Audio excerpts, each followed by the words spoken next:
Prestem-me seus ouvidos.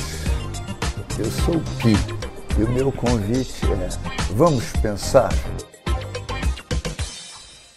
Eu escolhi para assunto desse podcast hoje sonhos. Então eu quero começar com algumas informações. Eu vejo, assim, a priori, dois tipos de sonhos. Sonho que a gente sonha à noite dormindo e sonhos acordados, aquelas coisas que a gente pensa sobre o futuro, coisas otimistas, né? Porque senão é pesadelo, não é sonho.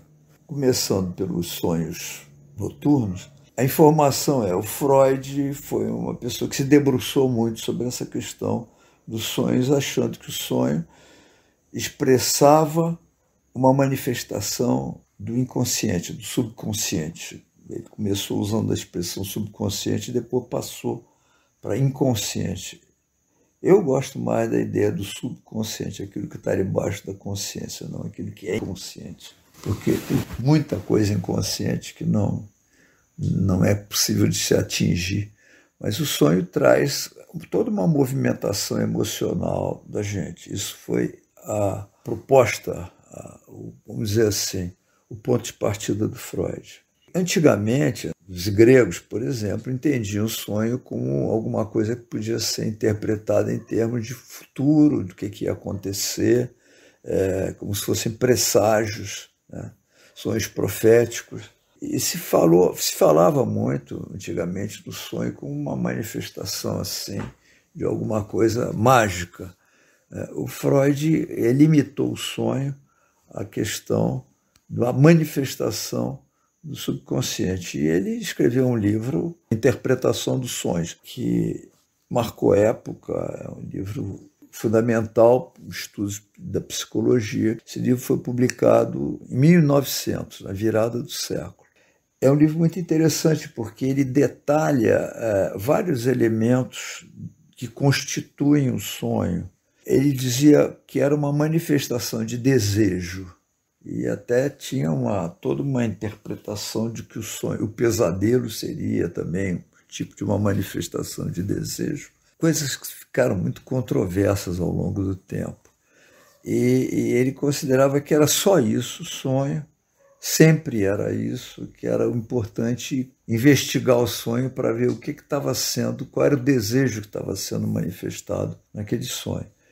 E a outra questão que ele colocava como importante era que havia mecanismos no sonho. Por exemplo, ele dizia que quando você sonhava com uma pessoa, não era nunca aquela pessoa, que havia um deslocamento de uma pessoa substituindo outra, o que, na minha experiência, é muito real, muito verdadeiro.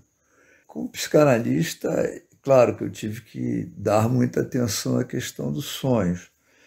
E eu fui aprendendo que o que era importante numa sessão de psicanálise não era o sonho que a pessoa me contava, e sim por que ela estava me contando aquele sonho naquele momento. Ou seja, eu olhava o sonho a partir do aqui e agora, daquela situação de relacionamento entre eu e o meu cliente.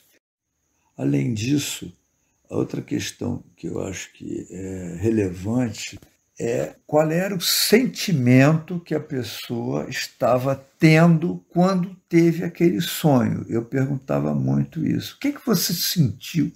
O que você estava sentindo naquela hora? Porque às vezes a pessoa conta alguma coisa catastrófica e diz, não, eu estava me sentindo muito em paz. Ou ao contrário, conta uma coisa que aparentemente é irrelevante, estava me dando uma angústia muito grande aquela situação. Então, o sentimento associado ao sonho em si, né, ao acontecimento sonho, também tem uma relevância interessante. Então, quando eu falo, por exemplo, associar o sonho ao aqui e agora, eu me indago o seguinte: uma pessoa está me contando alguma coisa, e ela diz assim, outro dia eu sonhei, ou essa noite eu sonhei, e eu começo a me perguntar o que levou essa pessoa nesse momento a começar a me contar esse sonho. Então eu escuto o sonho não só como uma mensagem do subconsciente dela para o consciente, para a consciência dela, mas também como uma mensagem relacionada com a conversa que nós estamos tendo. É claro que, às vezes, a pessoa pode entrar no meu consultório e dizer assim, eu quero contar um sonho que eu tive. E eu posso até perguntar, vem cá, o que houve que você está me querendo, por que você está querendo começar falando de um sonho que você teve? Mas qualquer coisa que a pessoa comece me contando no começo de uma sessão pode ser interrogada dessa forma. Por que essa pessoa saiu da sua casa, chegou aqui no meu consultório e começou a me contar isso? Então, esse tipo de interpretação é mais extenso, porque a gente não fica limitado a procurar entender o que aquele sonho podia significar para aquela pessoa naquela noite. Às vezes é importante até, e é uma pergunta que eu costumo fazer quando não está muito claro, quando é que você sonhou esse sonho? Foi agora, essa noite? Porque muitas vezes o sonho está ligado a coisas que aconteceram durante o dia. Os estudos neurológicos do sono, através de imagens, mostraram que o processo do sonho tem a ver com o armazenamento na memória, a fixação na memória dos acontecimentos do dia, dos pensamentos do dia. Isso dá um outro significado ao ato de sonhar. Independente disso, uma coisa não colide com a outra. Claro que os acontecimentos do dia estimulam determinadas emoções que a gente descarrega à noite. Eu já percebi que é muito frequente que uma pessoa que está vivendo uma situação de muito sofrimento tenha sonhos muito agradáveis, que parece ser uma forma de compensar o sofrimento do dia com um prazer noturno. Então, este é um significado importante do sonho. Então, ao investigar um sonho, além de pensar no significado imediato do sonho na relação entre o analista e o sonhador, o cliente, a gente também vai investigar a relação da vida que ele está tendo, do dia a dia dele, ou daquele particular dia até, com aquilo que foi sonhado.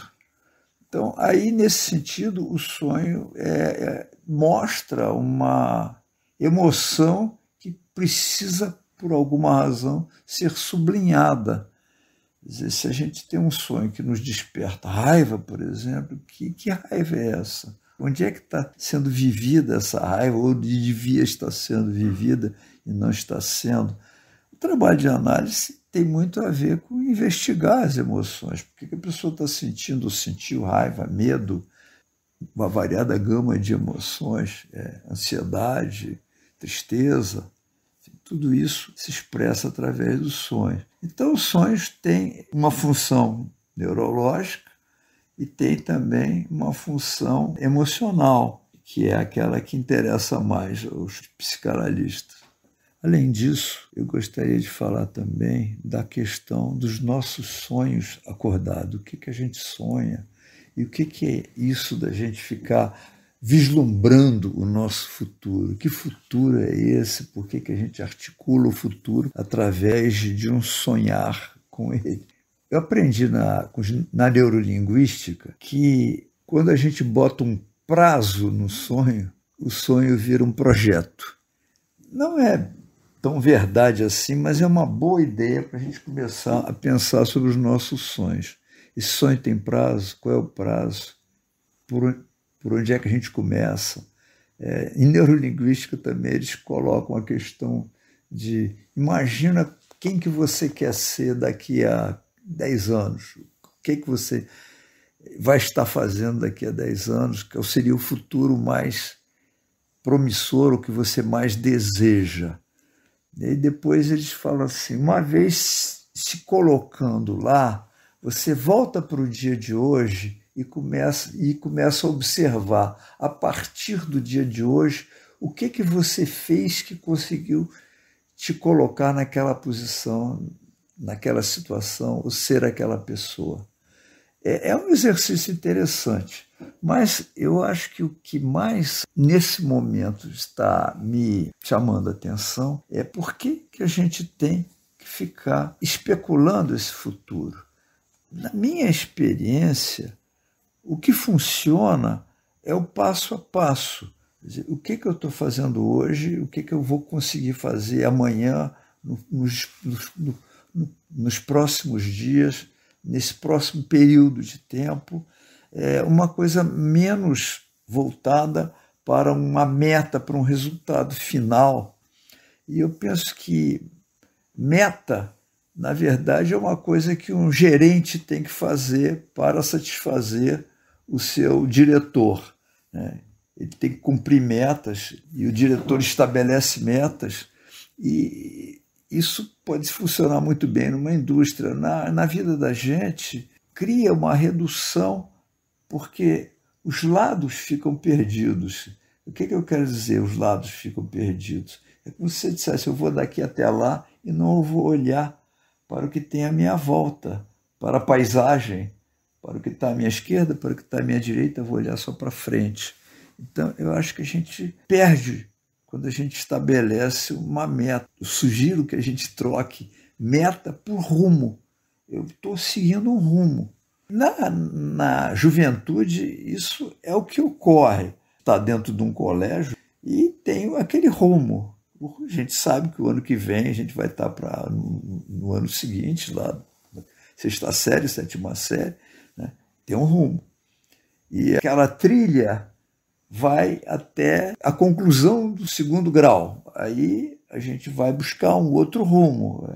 Qual é a profissão que eu vou escolher? O que, cá entre nós, aqui no Brasil, é esse absurdo que você tem que determinar o que você vai fazer do resto da vida aos 18, 17, 18, 19 anos de idade. Não faz o menor sentido isso. A gente tem que ir crescendo, evoluindo, experimentando. É muito difícil essa proposta de seguir um sonho. O garoto que diz, desde os 10 anos que eu queria ser advogado, sei lá, dentista, seguir a profissão do papai. Então, a vida da gente passa por ser determinada pela escolha de um garoto. O garoto escolheu e agora eu estou aqui nesse caminho porque o garoto que eu era quando tinha 10 anos escolheu esse caminho para mim. Então, não faz muito sentido isso. É importante que a gente tenha flexibilidade para mudar de ideia, para ter uma outra proposta para a vida da gente. A pessoa que já fez isso, já escolheu o caminho que tinha que escolher aos 10 anos e agora já está nesse caminho há 30 anos, como é que ela faz? Olha, eu posso dizer o seguinte, a pergunta é boa, porque é complicado isso. Você está com 50 anos de idade, sei lá, dentro de uma carreira, dentro de uma profissão, que você escolheu aos 10 anos, você pode dizer, podia ter escolhido outra coisa, mas agora é tarde. Às vezes dá para você fazer paralelamente outras coisas, além do seu trabalho, e sempre a gente deve estar se perguntando, estou feliz aqui, é isso que eu quero fazer daqui para frente? Acho que é uma pergunta que sempre vale. A gente não tem que ficar condenado a seguir por aquele caminho indefinidamente. Meu exemplo pessoal, eu quando tinha 37 anos, 36 para 37 anos de idade, eu achei que eu estava muito insatisfeito com o que eu estava fazendo na minha vida e parei tudo. Eu tinha tido a sorte de juntar um pouco de dinheiro e eu me dei férias, me dei um ano sabático pensando o que eu queria fazer da vida. Fui fazer psicanálise de novo, a minha psicanálise pessoal, fechei o consultório, eu já era psicanalista. E depois de 1 ano e meio eu decidi que eu queria ser psicanalista. Então eu tomei essa decisão novamente, mas foi importante para mim parar e reescolher, para não ficar me interrogando, como eu estava me interrogando, será que eu estou no caminho certo? Será que é isso que eu quero fazer? E eu tinha muitas dúvidas e que eu fui questionando e pensei em outras alternativas. Eu fiquei tempo muito grande, 1 ano pelo menos, pensando no que eu queria fazer e vagando pela minha cabeça com alternativas do que eu vou fazer agora.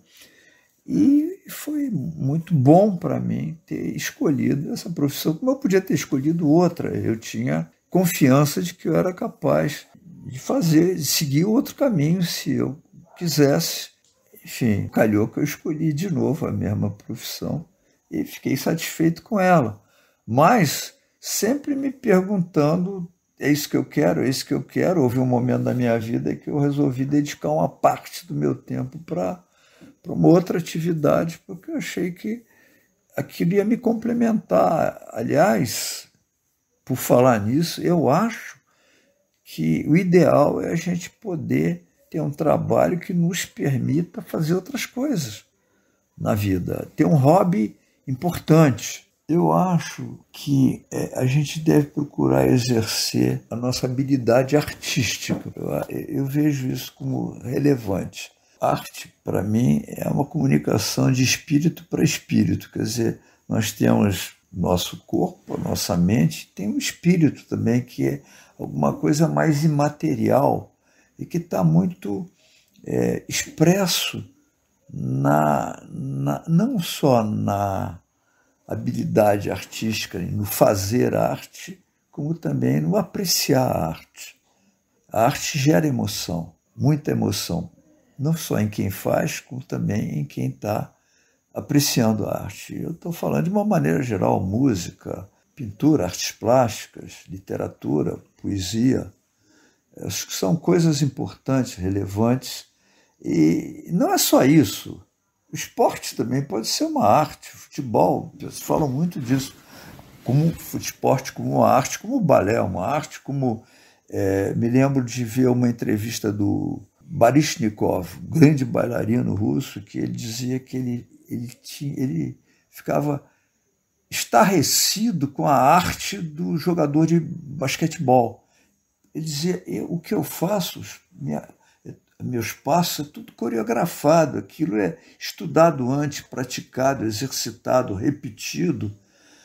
O jogador de basquete cria, inventa na hora.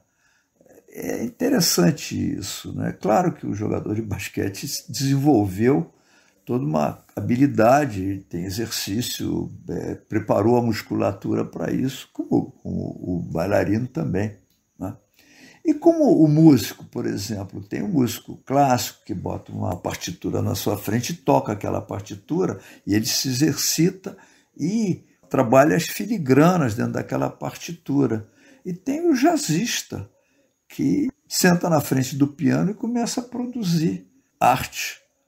Como o Keith Jarrett, que faz concertos de improviso. Claro que ele deve ter na cabeça mais ou menos uma linha do que ele pretende fazer, mas ele senta no piano e começa a tocar alguma coisa que não está escrita, que vai saindo da cabeça dele. Eu acho que o Keith Jarrett tem uma certa semelhança como o Jackson Pollock, que botava a tela na frente e ia respingando tinta e improvisando. Aí tem uma questão interessante que até o Pedro me chamou a atenção, que é a diferença entre você programar o seu futuro e deixar o futuro ir acontecendo e se preparando para ele, em vez de programá-lo passo a passo, que é a diferença entre o pianista que usa uma partitura ou o pintor que planeja o quadro que vai fazer, em contraposição ao pianista que senta e toca e o pintor que pega a tela e pinta. Então tem uma questão interessante aí, até que ponto a gente deve pintar o nosso futuro de uma forma metódica e programada ou pintar o nosso futuro de uma forma mais espontânea. Mais importante mesmo é a gente estar preparado. O se preparar faz toda a diferença. Quem quer ser pintor se prepara estudando pintura e depois vai indo no passo a passo. Então tem um momento da vida que é o estudar. Estudando aqui, estudando ali, e aos poucos esse estudo vai confluindo num rumo mais definido, que é um rumo, né? pode sonhar metas, mas eu acho que não é o relevante. Esse tipo de sonho, não. Eu vejo o rumo, sim. Eu estou indo num rumo e estou dando os meus passos, e aí as propostas vão surgindo, as alternativas vão aparecendo e a gente vai escolhendo.